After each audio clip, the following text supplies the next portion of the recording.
This week on the Analog Circle podcast, we get some big info on the new game that Cory Barlogs is working on. More concrete details have come out about how much money Microsoft spends on titles that go into Game Pass. These jokers are giving up a bag. You hear me? We will discuss. PlayStation 6 may be quite a ways off, according to new reports. And Halo Remake, oh man, this game is on the hot seat for possibly missing features that have been a staple for the franchise. But all of these stories can be found here and many more in episode 264 of the Analog Circle podcast. I am your host, Keon Mitchell, and welcome to the show. Come on in, sit down and relax, because we're going to have a great conversation today.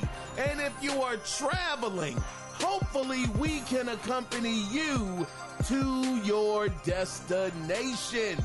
Now, with that being said, if you guys do want to be a part of listener feedback, you can do it two different ways. You can either email the show, and the email address is theanalogcirclepodcast@gmail.com. Now, if you don't want to email the show, but you want to let your voice be heard, and shout out to you, Cody Clark, I got you, my brother. But you can call in at 667-284-9057. Now, without further ado, let's go ahead and let's get into what we all come here for, and that is the gaming news that went down. Let's go ahead and let's get things started with the story. Oh, wait. Hold on now. Wait a second. I gotta say this. Shout out to Nintendo. Man, these jokers are actually killing the game right now. They have Donkey Kong Bonanza sitting at a 90 on Metacritic after 79 different reviews. God dog. Golly. These jokers saying this could be a Game of the Year contender. Man, that's what you get when you have great teams underneath your, your stable. When you got great leadership, you got great teams. These are the results of 90. And I'm going to tell you, when I saw that Donkey Kong Bonanza, I said, daggone, this thing looks really, really good. If I had a Switch 2, I tell you, if I had one, that would have definitely been on my list. So shout out to Nintendo for actually coming out the gate with one of their bigger games for the year, coming out at a 90. That is unbelievable. Unbelievable. But the thing that I want to get into, matter of fact, before I get to the main stories that I wanted to cover, I meant to go over this last week, and it was about Intergalactic, the game by Naughty Dog. Oh, man, y'all know about the Heretic Prophet. This game looks like it's going to be awesome. Now, we got some new news about this, and it comes from PlayStation Lifestyle. Now, I didn't write this down, but they were talking about this game actually, as far as like the open worldness of it, it's going to have open areas similar to Naughty Dog's, last video game, that being like The Last of Us Part 2, as well as Uncharted 4. So kind of like semi-open world. They even likened it to even being on the lines of an open world like Dark Souls, like the Dark Souls franchise. So it looks like you're going to have a little bit of, a little bit of choice, not a whole lot, but maybe a little bit of choice on how you actually move around the world. Now, in terms of combat, now the post claims it is, quote, really good and satisfying, end of quote, allowing the player to string together, man, listen to this, string combos together similar to Sony Santa Monica Studios' God of War 2018. Now, the only thing I know about the Heretic Prophet. And she got this doggone red looking glowing sword, almost look like a Jedi joint, so it looks like that's going to be the weapon of choice. Now, whether or not you're going to be able to upgrade that weapon and make it bigger and better, more stronger, only time will tell once we really get into a deep dive of the game whenever. Good grief. Whenever, what is his name, man? Good grief. The guy that's behind The Last of Us Part 2, Neil Druckmann. Whenever Neil Druckmann decides to come out and tell us more, because, man, let's not forget, this brother just got back to work over there at Naughty Dog. He said, yeah, I'm going to leave the HBO series alone, The Last of Us, and I'm going to go on back over to where I should be. So it's no telling how far away this game is going to be, but I'm sure that once we get to that deep dive, that we'll get more information about the weapons and things of that nature. Now, also, the other thing that was interesting about this was that you can actually, these combat encounters, they can be avoided entirely if you want to by sneaking past enemies or, now this was interesting, or negotiating with them with dialogue choices, man. Now that sounds interesting. You'll be able to actually talk to like, hold on, brother, listen, I don't want to fight you today. I ain't got the strength.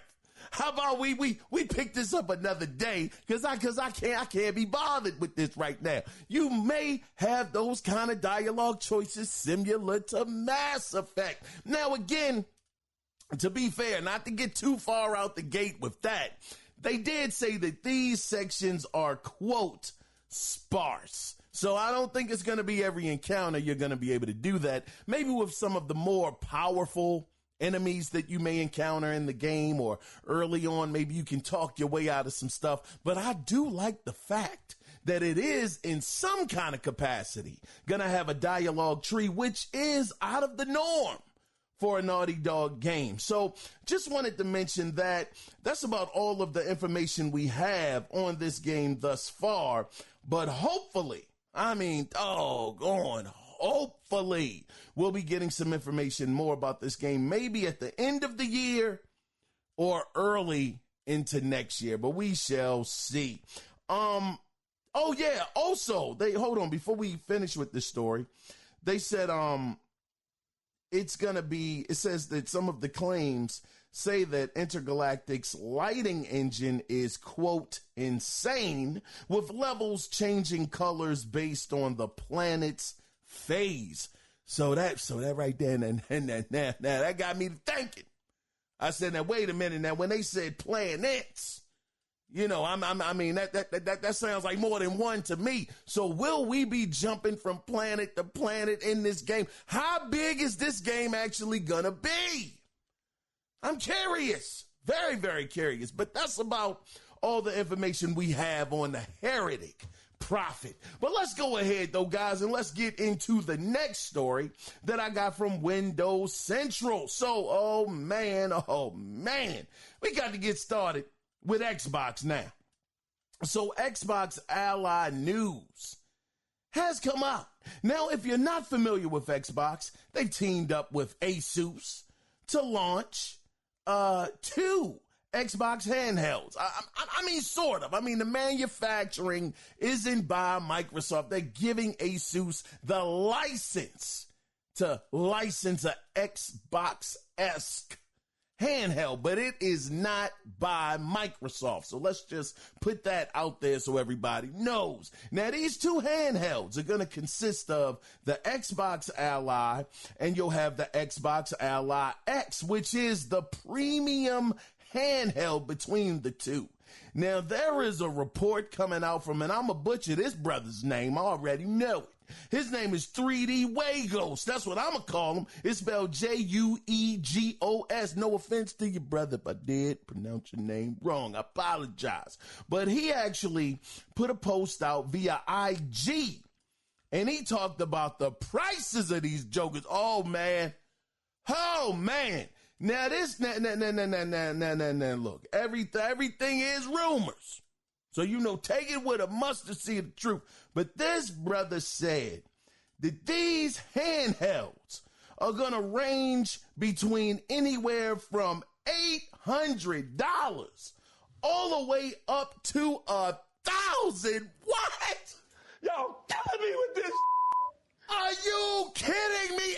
$800 to $1,000. Man, and y'all think, man, this is why I say delusion is real. Delusion is real. People believe that this is going to take off. Handheld gaming is going to take off like wildfire. Like everybody is a Nintendo Switch. I mean, first off, hey, y'all know how I feel about the Switch 2 right now. These jokers doing pretty bad right now. As far as some of their practices go, I don't like it. But God, dog, when you talk about choice and price, man, $450 to even $500 sounds a lot better than $800 to $1,000. Man, how many of y'all picking this up? I mean, y'all brothers got to be balling out of control. Me, I'm balling on a shoestring budget. You hear me, brothers and sisters? Shoestring, brother. Goodness gracious, I can't afford no $800 to $1,000 for a handheld. But yet people want to say, not all, but you know, it's always that subset of people that want to say that this is what's going to put Xbox on the map, brother.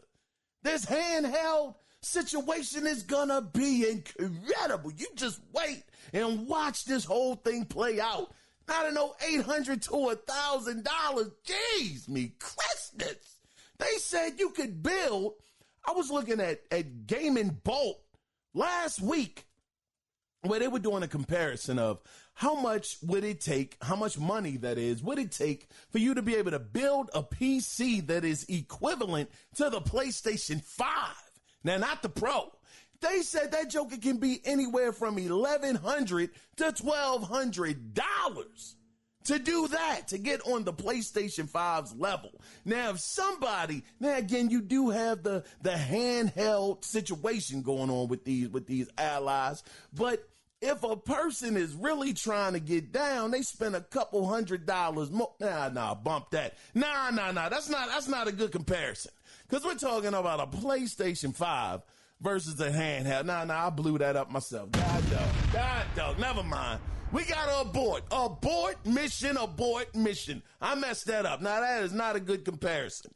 This handheld situation, I don't think it's gonna go off like that. I think that only a small number of people are going to go out there and spend $800 to $1,000. Now, again, we got to preference this with, this is rumors. So it's not 100% accurate. But man, the tech inside of this joker, whoa, man, it better be something special. But we shall see. Let's go ahead, though, and let's get into the, man, please tell me y'all picking this up. I got to know. Let's get on into the next story, though. And I got this next story from Games Radar. So we're all familiar with Arcane Studios' AAA title. Man, when we saw this, y'all remember when we saw Marvel's Blade at the doggone gaming the video game award? Oh man, it was amazing, absolutely amazing.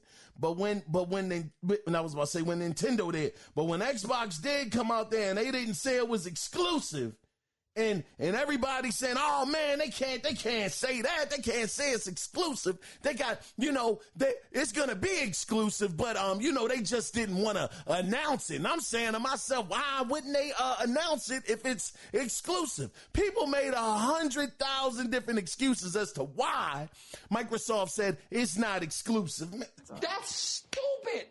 Use your common sense. I'm just saying, why? But anyway, let's get into this story. So now it's been pretty radio silent since they actually, had this game be revealed. We're all excited, pumped up. Blade is looking, okay, it was a CG trailer, so we don't know what Blade is officially looking like, but it looked like an interesting concept. So this is the latest news on this. So Arcane Studios' financial statement for 2024 is out.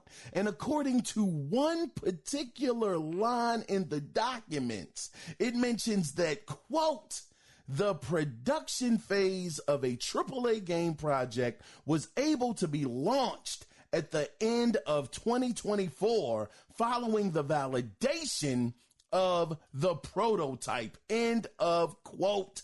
Now, of course, it wasn't specific in saying it was Blade, to be fair on that point, but with a development team of around 190 people, I don't know if that's enough bandwidth, for them to be able to work on multiple projects in a year. So if this report ends up being true, and this game actually just really started to get into development at the end of 2024, brother, it is no telling when we are going to see this game. If they just got started late last year, which is a whole year later, which after seeing that Perfect Dark, that demo, man, anything is possible. God, dog. Man, it's going to be some hurt. I don't know when we're going to see Blade, if it's going to be out in 2027. This might mess around and be on the next Xbox. The next generation Xbox, this Blade game might be releasing on if it just got greenlit in 2024 to move forward. Late 2024. So we shall see. What I would recommend, brothers and sisters, is if you were looking forward to this game, man, don't hold your breath. Go ahead and start enjoying that smorgasbord of other games that are coming out, sometime later on this year or next year. Because, let's not forget now, we talked about Venom, the Venom game possibly coming out next year, but we can't forget about Hydra. The game with Captain America and Black Panther, and then the other two sub-characters. Man, that game looked gorgeous. Oh, that game looked gorgeous. I can't wait to play that. And we know that that's supposed to be coming out sometime this year. Hold on. Is it this year? Yeah, nah, wait a minute. Hold on. I thought it was this year, but I might be getting that mixed up. That might not be out until next year, actually. Hold on. Let's look that up real quick. Let's see what the stats are on that game. When is the Marvel Hydra game releasing?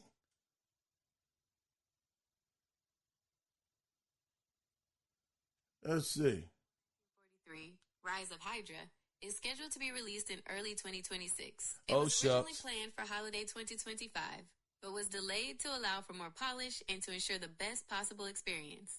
Oh, yeah, I messed that up. Yeah, okay, so I caught myself. I got a little too excited. So, yeah, 2026 is when we're going to be seeing, Hydra, Marvel 1943. Marvel 1943. It's going to be out next year sometime. So, yeah, we'll have that to worry about. Blade, I would say, again, put that on the back burner, especially, like I said, when we thought that Perfect Dark situation was real. And to be fair, parts of it were real. But ultimately, that game wasn't coming out for years on top of years. And I'm just saying the same thing. Why is this happening, though? Wait a minute. Hold on. This is what I'm talking about. For some reason, Xbox, and don't get me wrong, I'm not taking anything away from what they have done this year. This year, they have been on it. They've been on it. I'm not going to dismiss what they've done this year as, it was all right. No, they have had, being fair about it, they've had way more first-party games released this year than PlayStation. PlayStation is on mute right now. Well, hold on. Let me not go too crazy. They did. Well, Death Stranding isn't first party, to be fair. That's third party. And we know it's third party because guess what? It showed up on Xbox. Oh, shut up. Boo this man! It showed up on Xbox. Oh man, I know a piece of people's gaming souls that a PlayStation fans, me included. I said, dang, man, this kind of hurts. I said, this kind of hurts. And I think it's only going to get worse. Oh, man. H-Divers 2 is coming over there. Oh, my gosh. Man. Anyway, I don't want to even dive into that. But it just seems like Xbox just has a hard time getting their games out on time. It's no way Everwild should have been in development like 9 years without releasing that MMO. I know they take a long time to actually, come to fruition and everything like that. But gee whiz, it just seems like they cannot get that time frame correct. And that, to me, falls on leadership. So this Blade game, again, I'm going to say 2029 is probably when we're going to see this game, maybe 2028. But anyway, only time will tell, and we shall see. Let's go ahead, though, guys, and let's get into the next story. By the way, I do enjoy the fact that it is a AAA game officially, so that's great news as far as Blade is concerned. But let's get into the next story that I got from PSLS. So some PlayStation fans, oh, man, good gracious. PlayStation fans, including myself, it's a subset of us that are starting to side-eye the PlayStation brand, more so. I mean, look, I've been side-eyeing these jokers since, good grief, they start releasing games on PC. And then them putting that one Horizon game, Lego, on Nintendo, I said, oh, man, what is going on? But I can't say that I was super vocal. Because I wasn't, because they were bringing out the games. Oh, man, Ratchet and Clank, Rift Apart, God of War, Ragnarok, Horizon Forbidden West. Oh, man, even a smorgasbord over here. I wasn't worried about that. But now that things have kind of slowed down a little bit, slowed down to a taste, and I'm able to look around, and I'm like, I don't know, man, H-Divers 2, after y'all had record-breaking numbers, and you're putting it on Xbox. Ugh, man, I don't know. You cracking the door. So I'm side-eyeing Sony right now. Now, this situation that has me side-eyeing them even more, it has to do with the OG PlayStation 5. The pregnant stomach PS5 edition. The original where I got the big bump on the front. Yeah, pregnant out here. Yeah, the PlayStation 5 pregnant edition. The reason why people are getting upset about this, me included, is because this stems from Ghosts of Yote, which, man, listen. Ghosts of Yote. That was shown off last week. And I'm going to say this. It looks good. It looks good. Now, is it? Man, is it like, oh man, this is a heck of an upgrade? I gotta say, nah, I kind of don't see it as like this big, huge upgrade. And Assassin's Creed, Shadow releasing, I don't know, it might take a little bit of the steam out of Ghost of Yote, but I will say this. I'm not going to trip. I ain't going to trip that much, because when you do compare Ghost of Yote to Shadows, oh no, it's a difference. It is a difference. Ghost of Yote is polished right now. That game looks beautiful. That's a beaut right there, but the thing is, it has some extra elements to it, which are cool, and I'm picking it up. Ain't no doubt about it. I'm not going to sit up here. I'm not bashing the game at all. I think it looks really, really good. I can understand where some people were coming from when it came down to certain podcasts that I listened to, as well as news articles that I've read that say, it looks good. It doesn't look bad. It's like you're just hoping for more. With them not doing any cross-gen development with this game, where it is strictly on the PlayStation 5. You don't have to worry about the PlayStation 4. I would have thought that they would have done a little bit better than what they did. But It's okay. It's okay. I'll be picking it up. But anyway, this thing doesn't have to do with the game itself. What it actually has to do with, why I'm a little upset with PlayStation, is it has to do with the cover plates. Now, the cover plates for Ghosts of Yotei are only compatible with the PlayStation 5 Slim and the PlayStation 5 Pro versions of the console, essentially leaving early adopters. I mean, not even just early adopters, but people like myself pretty much leaving us out in the cold when it comes to these plates. And before you start to say, oh man, come on, Keon, why do you care about that so much as plates? I care because these jokers have not been releasing plates pretty much all generation. And then finally, y'all decide, yeah, we're going to release some Ghosts of Yotei plates. And the PlayStation 5 that I have, I can't even buy them. But wait, it gets worse. It is just ridiculous. Absolutely ridiculous. So you just threw your original adopters of the PlayStation 5 to the side and said, look, I mean, yeah, I hear what y'all saying. Y'all were here early on. That's cool. But if you want these plates, go out there and get a PlayStation 5 Pro or go out there and get a PlayStation 5 Slim. You want those plates? Come to Death Row. Pretty much come over to the Slim side or the Pro side and you get them plates. But if you're over there with the pregnant PlayStation 5 edition, you just out. You are just out of luck, Chuck. And we'll see you later. So I'm like, doggone, man. I'm a little upset because the beauty of the PlayStation 5, when we first saw this console, I mean, outside of the DualSense, which is absolutely sensational, so good.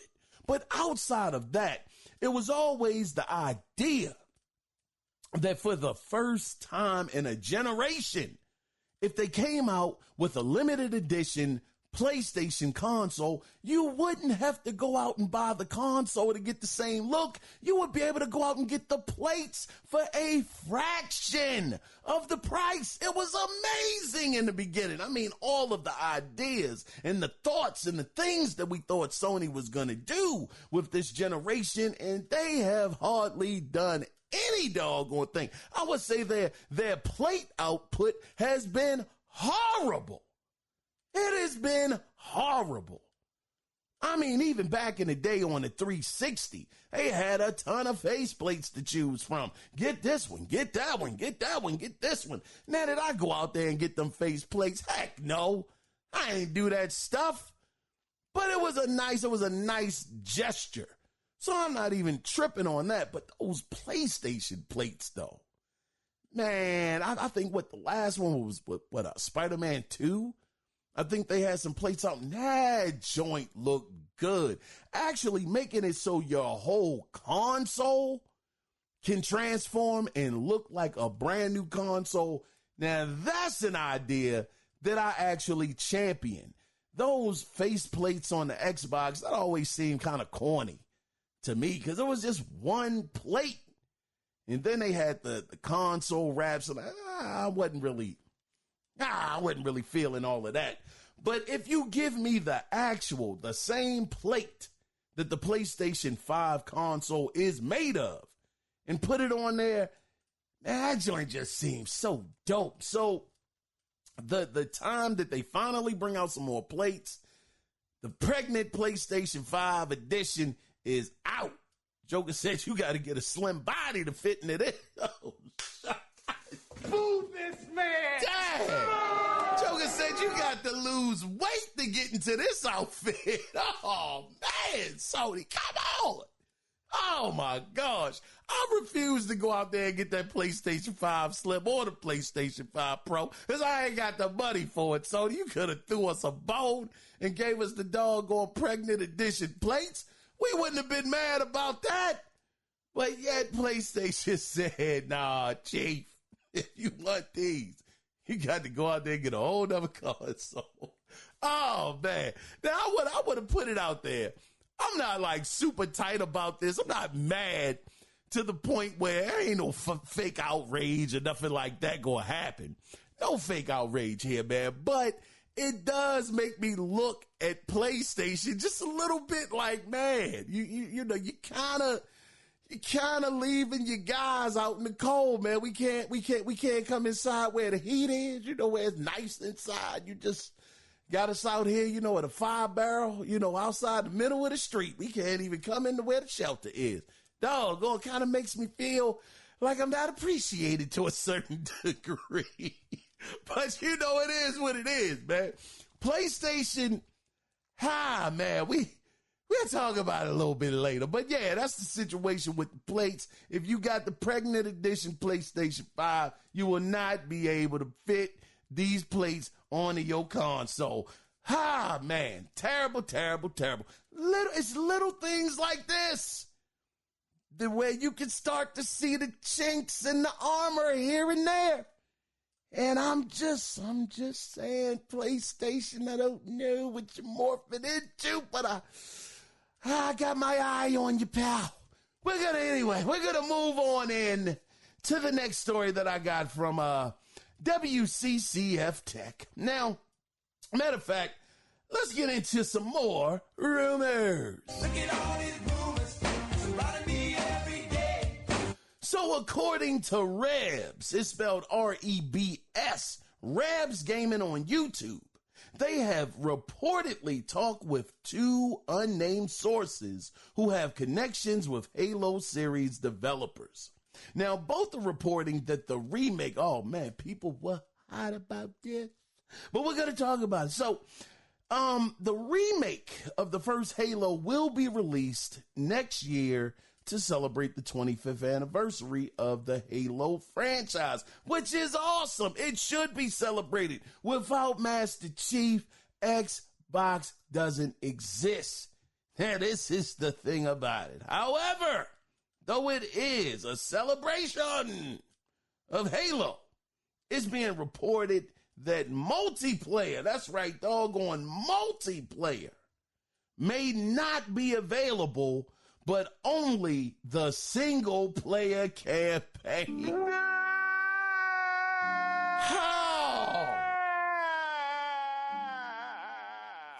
Oh, Microsoft, what's going on?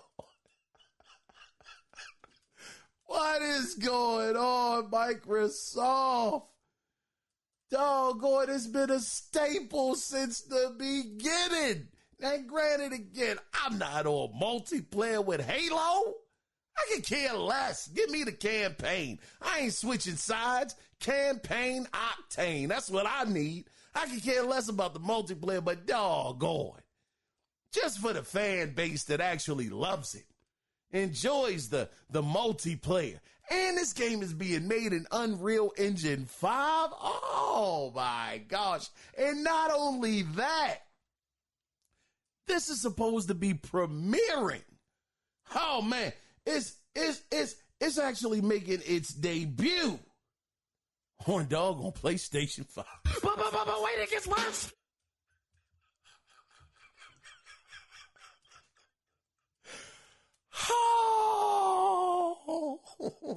Oh, man, that hurts. I haven't rocked with Xbox this whole generation.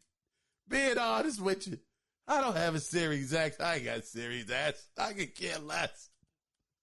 But dang, man, as a previous real Xbox fan, you bringing Halo over to PlayStation, and I know we knew it was coming. We knew it was going to eventually come. Some of us didn't know in quite the form that it was going to come in. Some of us thought it was going to be the Master Chief Collection. That sounded like that would have made more sense. You got all of the games there, the foundation work that made Halo what it is. You got all of the main titles there. They're already not remade, but remastered. So it would make sense that you would bring that over. That would be fine. Get their toes dipped completely in. But doggone, this is gaming sacrilegious.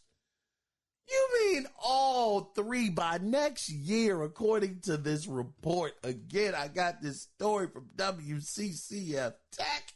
According to them, by next year, all three of their biggest franchises will officially be on PlayStation. I don't know where the world, where do we go from here? Where do we go from here? I'm telling you, I don't know what the strategy is going to be for next generation for Xbox. I just don't know. I am hurt. I'm like genuinely hurt. I mean, I love talking stuff about Xbox. I mean, good grief, but at the end of the day, I really don't like these moves. I don't want your Halo on PlayStation. I don't want to be able to have access to Halo, Gears, and Forza on a PlayStation. God, dog. Microsoft, goodness gracious, where is your integrity? Man, oh man, all three gone. So not only that, you're putting it over there on PlayStation and you're not going to have multiplayer there. Doggone. I mean, golly, I mean, gee whiz. This is, man, this is too much. You're going to sell the game and take away the thing that made Halo what it is? You've been hoodwinked, bamboozled, led astray, run amok. This is what he does. I'm blown. Like that is a staple. Oh man, I got to tell you again. From the standpoint of multiplayer and me playing on multiplayer, I could care less. I don't give a doggone. Oh well, multiplayer ain't there. So what? I got the campaign. It's an Unreal Engine 5. Hey man, I got a W. And it's on the PlayStation 5. Oh man, DualSense controller gonna be dueling over there. Oh, it's gonna be remarkable. But then it's a side of me that's like, but dag, man. I mean, Halo really made Xbox. And it is a big fan base of people out there that do enjoy the multiplayer. I mean, darn, they being done dirty right now. Now again, man, shout out to Z, good brother Z. He said it and he said it best. Gaming is a selfish hobby. So I mean, doggone, yeah, I don't care to a certain degree, but as a gamer, as a person that believes in, as far as the gaming culture goes, as far as being as pure as you possibly can be when it comes to this medium of entertainment and culture, I believe that you should, as Halo being what it is, what Halo made you, to make sure that you're giving a full product of what you originally did in the beginning.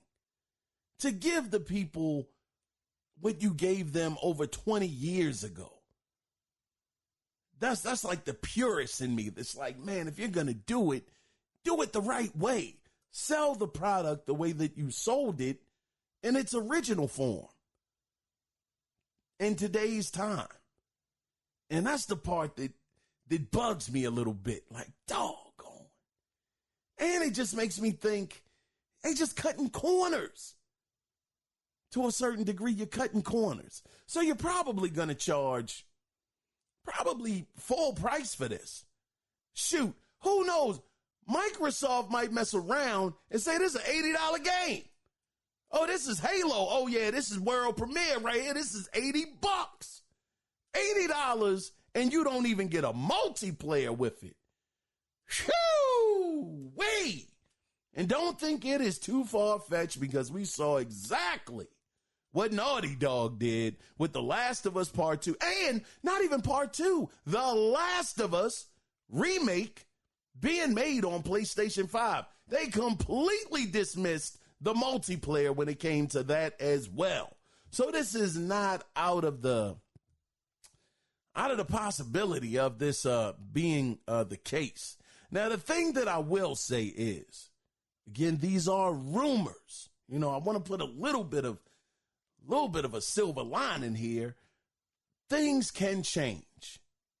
Maybe after Microsoft sees this, maybe from the fans that really do care, because I can't lie to y'all. I don't care that much about it. I just care about the purity of them actually selling the game in today's time the way that they did before, and not pretty much cheating us, out of something that they did years ago. But outside of that, I could honestly, I could care less. Not trying to sound cold-hearted or anything like that, but I just want to be honest. So hopefully from the fan base that really do care, that really do want that Halo, that full Halo experience like they experienced it back in the day, but have it up to date with those Unreal Engine 5 graphics. Oh, man. Hopefully it reaches Microsoft and they listen. Hopefully they do, but only time is going to tell, and we'll have to revisit this in the near future. Let's go ahead, though, guys, and let's get into the next story. So, oh, man, we got to talk some numbers. Show me the money. Man, oh, man. I was just talking about the big three on Xbox: Gears, Halo, and Forza. And we got to concentrate on some Forza information, because Forza Horizon 5 seems to be finding pretty good. I mean, look, I don't even know if I want to say good. This is pretty, I'll say pretty good. It's finding pretty good success based off of Alinea Analytics. Now, I got this story from Pure Xbox, by the way. Now, Alinea Analytics said, and I quote, Microsoft's Forza Horizon 5 came in at number 5 with 555K copies sold, bringing its PlayStation total to just under 2.9 million. Much of the extra copies sold were driven by a timely discount to $48. That ran until June 11th. It's the first, and this is why I think more is coming. But this is the first Xbox published port to hit that milestone on Sony hardware. And it's done so, goodness gracious, listen to this stat. It's done so in under 3 months. Forza's now almost surpassed PS5 sales of Astrobot. Astrobot! Y'all ought to be... Come on, man. This game, a car game, has almost surpassed Astrobot. Man. Ain't nobody coming to see you, Otis. How the world do you do that? You let an Xbox game infiltrate and sell almost as good. Astrobot has been out over a year. Astrobot is going on, 2 years old now? Almost? That's going on a year. About a year. But y'all have let Forza, man, God, dog, brother, 2.9 million in less than 3 months. And Astrobot couldn't get that in almost a whole year. Whoo, man. We got to get the heck up out of here, man. We got to go. Gosh, it is danger. Astrobot is being done dirty. So doggone dirty. Team Asobi is so amazing. And they can't even get y'all to doggone buy that as much as you bought a third-party Xbox game. Doggone. I am disgusted. Dang, PlayStation fans, y'all buying up Forza at a Man, y'all have made this the best-selling Xbox game on y'all platform since they started porting their games over to your hardware. Oh, man. She said it's the first Xbox published port to hit that milestone on Sony hardware.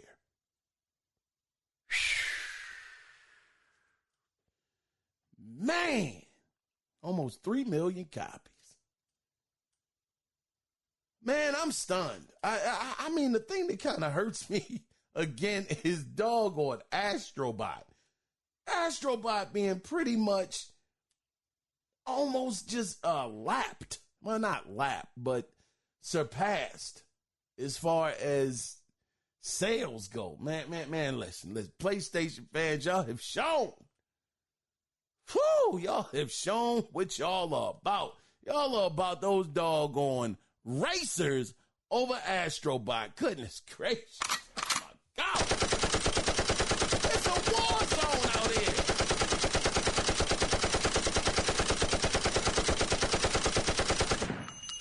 Ain't nobody safe. Y'all let Xbox do this to y'all.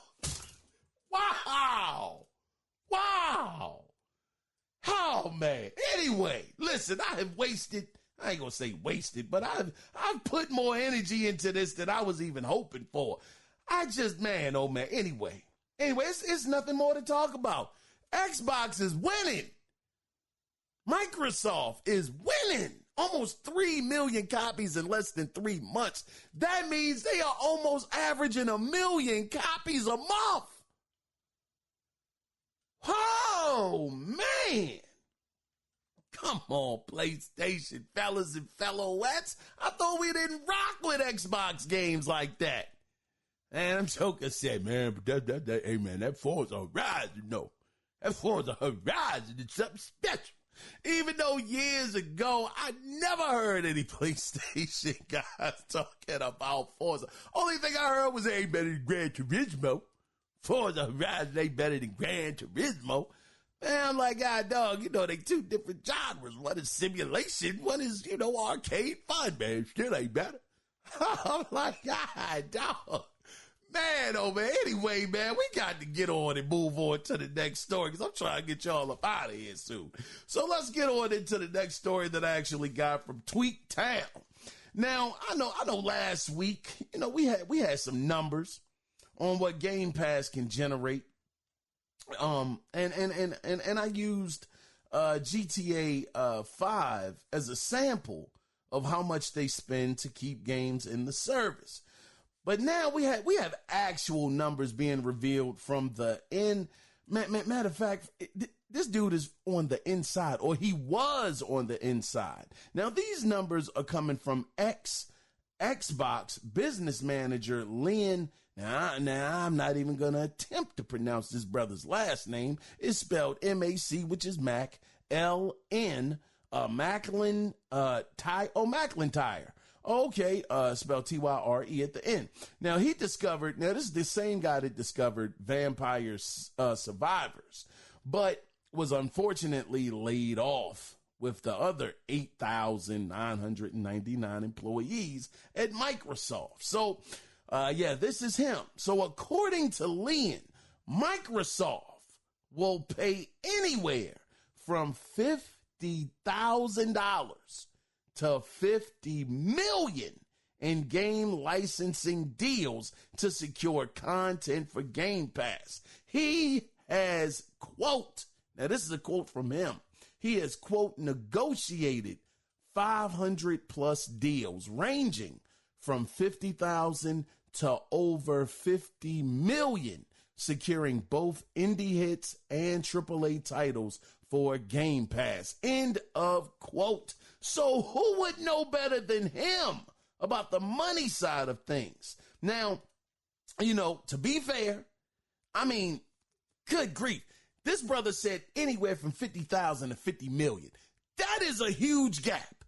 This brother is closed out. Again, 500 plus deals this gentleman has closed. So he's been all across the board, from indie games to the AAA titles. So with that being such a big gap of how much they're willing to spend, it's hard to really pinpoint, how much Microsoft actually would give up. I mean, as far as, the $50 million, golly, I know that's got to be AAA. I don't even think Grand Theft Auto 5, because we went over those numbers last week. I don't think they paid $50 million for that. I think they paid, hold on, let's look it up. Let's look it up real quick, just to be on the safe side. How much did Microsoft pay Rockstar to put Grand Theft Auto 5 in Game Pass? Because I know they didn't have exact numbers, but... According to leaked documents, Microsoft expected Take-Two, Rockstar's parent company, to ask for $12 million to $15 million per month to put Grand Theft Auto 5 on Game Pass. There it is. All right, you good. So that was a month. And I think that Joker stayed on Game Pass for like almost a year or over a year, somewhere around there. So when they had that on there, I'm sure that Red Dead Redemption 2 was probably somewhere in the same ballpark range as Grand Theft Auto 5. So that $50 million, they could have spent that in 4 months? Just on Grand Theft Auto 5 alone being inside of the service, if those numbers are correct. Again, it's from leaked documents, so you kind of got to play with the numbers. Nothing is going to be exact. But, again, it gives us a very, very good idea of what they were spending. So, for people, again, who say that Game Pass, oh, man, we're making money. Phil Spencer said they're making money. Again, I told you. Phil Spencer, the CEO at Microsoft. That's the only smoke I got with that, brother. Him as the CEO of Xbox, not Microsoft, Xbox. That brother says something I don't believe a darn thing Phil Spencer says. So when he says it is profitable, I'm like, psych, I don't believe you. And the thing is, hold on. Now, hold on. That's just actually hit my brain. Man, I'm slow. Oh, man, I'm tortoise slow out here. Now, wait a second. Now, this guy actually got laid off. And he was in the Game Pass department. So you would think that if Game Pass was making the money that it needed to be profitable, when this brother had been safe. I mean, this guy said he did 500 plus deals in Game Pass. I mean, listen, look. I understand you gotta, these companies, they lay people off from all different positions, but darn, I mean, the way my mind works, and it might not be the right way that it works, but I'm thinking, oh man, if Game Pass is profitable and they're seeing money, and it's like, yeah, man, keep those deals coming. If that's the case, I would think they would want to keep this gentleman on. I mean, obviously he was good at his job. He did 500 of these joints, 500 plus deals. And they gave that brother his walking papers, unfortunately, with the other 8,999 employees. I don't know, man. I don't know. And I get that, man, some Call of Duty members got laid off and things of that nature that were part of teams. But, man, he's inside a Game Pass. How, man, listen. That's a tough pill to swallow. I'm just saying, if they told him, look, you can't be here anymore. I'm just thinking on the lines like, man, if something is successful, you keep them, you make sure that you keep the person that's making it happen, keep him at the helm. Keep him making these deals because, man, we need him because he is making us money. I don't know. That's stupid. Use your common sense. I don't know, man. Game Pass to me is a means to an end. I don't see it. This brother is no longer there. Whew, man. We'll see what happens, though. Listen, to me, Game Pass is on the clock. Tick, tick, tick, mother lover. It's on the clock. But we'll see what happens with it in the future. I don't think it's going to be around in the future, but we'll see. Let's go ahead, though, guys. We're almost done. And let's get into the next story that I got from PC Quest. So I know that it has been talks that the PS6 is coming up soon. You know, some believing it's going to release by 2027. But according to Twitter user TCMF Game, man, I know this dude. I see him on Twitter a lot. He revealed that Mark Cerny has stated that the PS6 launch will happen many years from now. Now, Mark said, and I quote, pardon me, he said, "What I'm trying to do is prepare for the next generation of consoles. So my time frame is multi-year." End of quote. So from this statement, some believe that PS6 won't release until after 2027. And to that point, according to Detective Seeds, and I see him on Twitter a lot too, but according to him, a PlayStation engineer working on the hardware side has revealed that the PS6 will be announced in 2028 and released in late fall or early winter of 2029. Now, we also revealed that dev kits are estimated to be distributed to developers around spring of 2026. And around that time frame, PS5 Pro, now this is pretty dope. PS5 Pro will be getting an upgrade to FSR 4. Now, putting all this in focus, you know, just again, I see these guys on Twitter. I don't know them personally. I don't know them, but I just see their posts and seem to be pretty good at what they post. So, you know, but take that, you know, how you may, because again, at the end of the day, all of these are rumors, so we gotta take them with a mustard seed of truth. Now, as far as Detective Seeds, if he's saying that they're gonna start getting dev kits in 2026, matter of fact, let's just see what the time frame is that they usually give devs to start working on the next generation hardware. How many years in advance do PlayStation or Xbox give out dev kits to developers to get ready for the next generation? Let's see if we get an answer.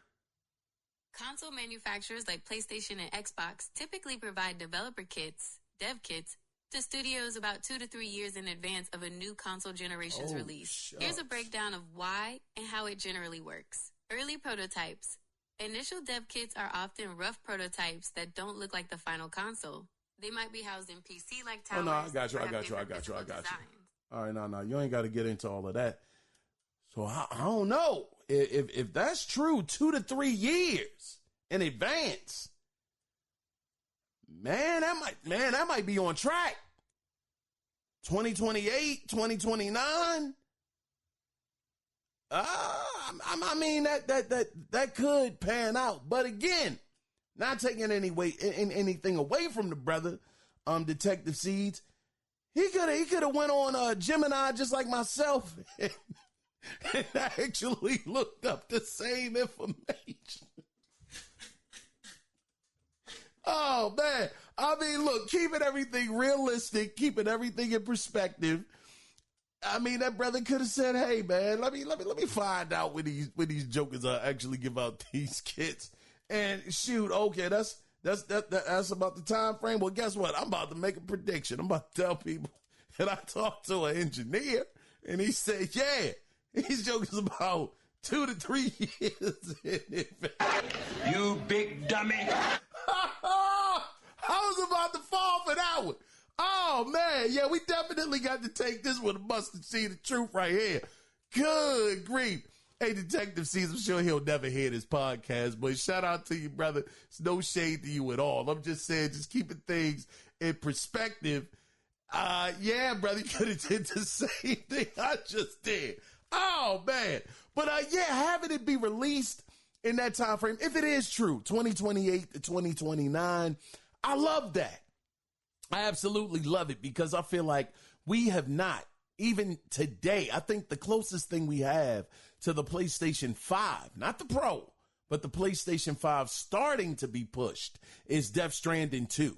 You know, up until this point, I don't think that we've seen the PlayStation 5 actually get pushed to its maximum capabilities. So if you're talking about, that's going to be another, 5, 6, 7, 8, a possible 3 to 4 years from now, that we'll actually see the PlayStation 6. That's a nice amount of time to actually finally, officially, completely break away from the cross-gen development and solely be able to work on the PlayStation 5 and the PlayStation 5 Pro itself to really, really max out what this console is able to do. So I have no problems with that. Hopefully it actually is true that that's when we'll see it. I know some people may say a 9-year generation, an 8 to 9 year generation. Last time we had that was, Xbox, Xbox 360 and PS3. I get it, but, I'm not opposed to it this time because these games have been coming out looking beautiful. And then you got Mark Cerny out there with the Pro.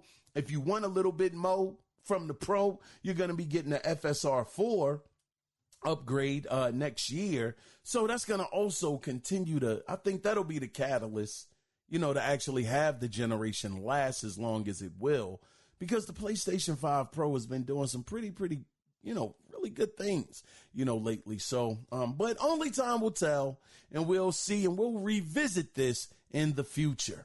But let's go ahead and let's get into our final story for the week that I actually got from Push Square. So we've heard rumors for a while on what Sony Santa Monica's own Cory Barlogs has been working on. Oh, man, I've been so excited about this. But insider journalist Jason Schreier, man, this joker knows somebody because he actually commented on this and he had this to say. He said, quote, "I'll put it this way. It's not a new IP, but it might feel like one. Maybe that's why people are confused. Please don't ask me more questions about this. If I wind up reporting more information at any point in the future, it'll be in an article, not on a forum.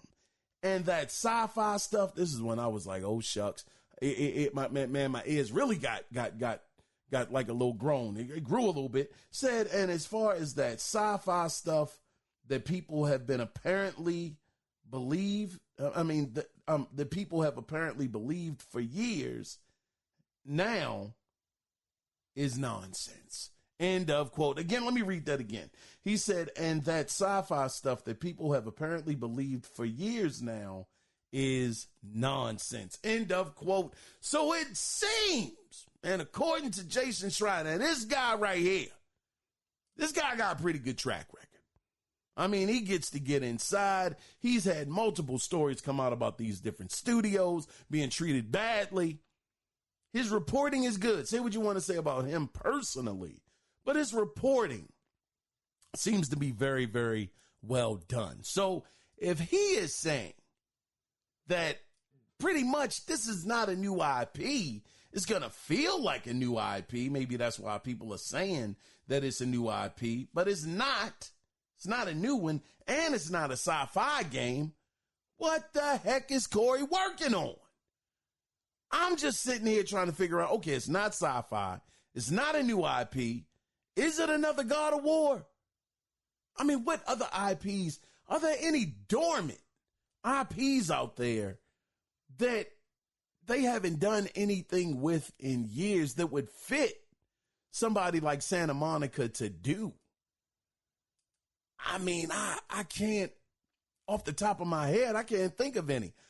I mean, shoot, it's some IPs I would love to see make a comeback. I mean, Jack and Daxter, I would love for them to, come back, but I think that they would be more so suited to Insomniac if they were going to do that because of Ratchet and Clank. How amazing the Ratchet and Clank games are. I think Jack and Daxter would just absolutely flourish over there, with Insomniac. So I don't think that's a good fit. Siphon Filter, I don't think that would be good for Cory Barlog to work on. I'm just sitting here trying to figure out what would be a good game to put Cory Barlog and Sony Santa Monica on. So it's like now the hopes of him actually working on an original IP, that's gone, according to Jason Schreier. So where does that leave Cory? I'm just curious to know, what game do you think that this brother is working on? Right now, I got donuts as far as what I believe he could be working on, but I would love to hear from you guys. Anyway, that is the end of the gaming news this week, which leads us into our final section of the podcast. And again, I appreciate you good brothers being here, brothers and sisters, actually being here. But let's get into it. So the question of the week that I have today is, does PlayStation value money over their fan base, man? Like I said earlier in the conversation, you see that they pretty much left people like me with PlayStation 5 Pregnant Edition out in the cold, can't get plates. They like, nah, we're going to go ahead and move on to these other guys right here. And if you want that, then you got to buy it. Got to get a whole nother PlayStation 5.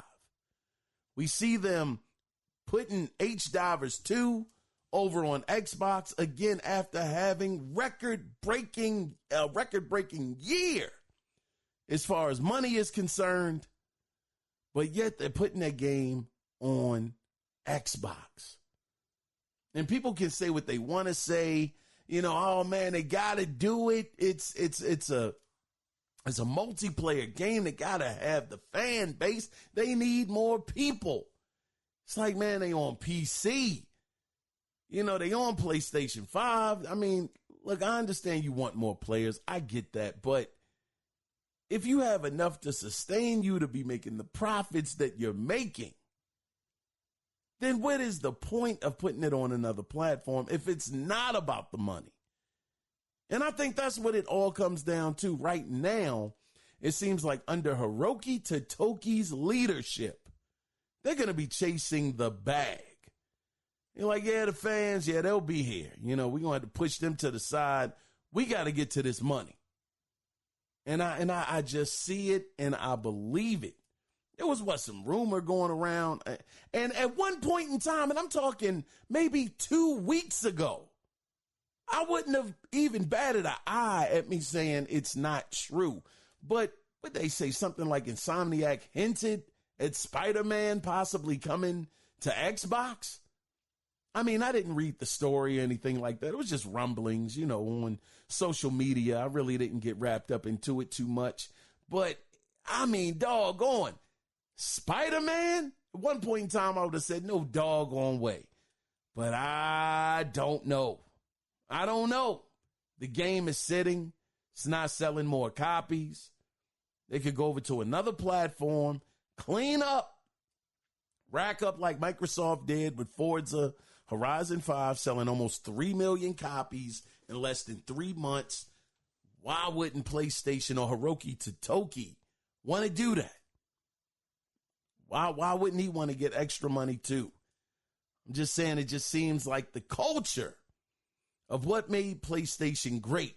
And I know some people could say, now, God, dog, Keon, you ready to just throw them completely under the bus after one game? And it's like, it's not about the one game coming to Xbox. It's the moves that PlayStation has been making over the last couple of years. Putting their games on PC. PlayStation has never in their history put their games on any other platform than a PlayStation platform. So now they're on PC, which gives people more of an option to not get a PlayStation 5. Now, not only did they start putting the games on PC, the time window started getting shorter and shorter. It was 3 years at one point in time. At 3, went down to 2. That 2 went down to about like 14, 15 months.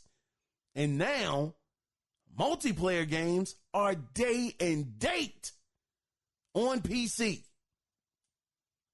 It's things like this that by the time you look up and you actually see things clearly, they're in Xbox's shoes. They're doing the exact same thing. And I'll just use me, nobody else, that I despised seeing Xbox do, because I knew that this is where they were going to end up, because they opened that door just a little bit to allow for a player base to say, oh, I don't need your console anymore. I got other options. I just go over here and I just wait for your games to come on over to where I'm at. It's just like me on PlayStation right now. I'm not getting the Xbox. I'm just going to wait for your games to trickle on over to the PlayStation. I got plenty of games to play, as it were, right now. My backlog is stupid, just like everybody else's is crazy. So I'm not in a rush. I mean, H-Blade 2 is coming over. Oh, man, I'm enjoying myself with that one. I'm looking forward to it. You know, that Gears of War Reloaded is coming over. Oh, man, it's sensational over on the PlayStation side getting your games. But I'm telling you, PlayStation fans like myself, don't get comfortable, because now PlayStation is about to go through the same thing that Xbox just did. And we're going to look up one day, if this is not stopped, we're going to look up in the very near future, and we're going to be like, what the heck happened? What happened around here? Things look different. Seems like all they trying to do is get the money. They nickel and dime. I mean, PlayStation been nickel and diming us to death. I mean, shout out to Xbox for giving you the free backwards compatible upgrades. I mean, doggone, PlayStation was like, nah, we need $10, my brother. $10, chief. You know, if you want these upgraded graphics, faster load time, yeah, $10. That's what we gonna need. I mean, I gotta, give Xbox, a lot of credit for just saying, look, you got the game already. Don't even worry about it. It'll be upgraded for free, so I can't knock them for that. That was a great gesture, man. That was great.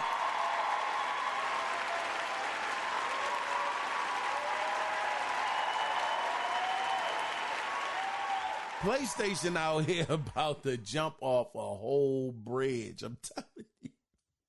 Oh, man. But that's the question for this week again. Does PlayStation value money over their fan base? I would love to get you guys' thoughts on this. Again, don't get it misconstrued. I know they got to make money, but you can make money without having your fan base start looking at you like, well, wait a minute, you paying them a little bit more attention. You're doing a little bit over there too. What about us? I'm telling you, it's the same thing Xbox did, but that's it. That's all. If you want to be a part of the conversation, you can do it 2 different ways. You can either email the show, and the email address is theanalogcirclepodcast@gmail.com. Or if you want to call in, you can do that by calling in at 667-284-9057. Oh, man, I want to thank you guys again for being here. I was your host, Keon Mitchell. And again, thank you guys. That's all I got, man. That's all I got.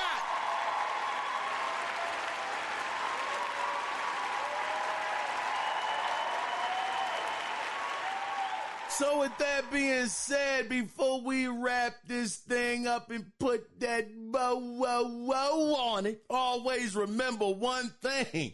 It is not about the consoles, and boy, your boy feel like it's crashing down a little bit, but it's not about the consoles. It is about the games. So until next Wednesday, when we do it again, until then, you guys take care, Be safe out there. Bye-bye.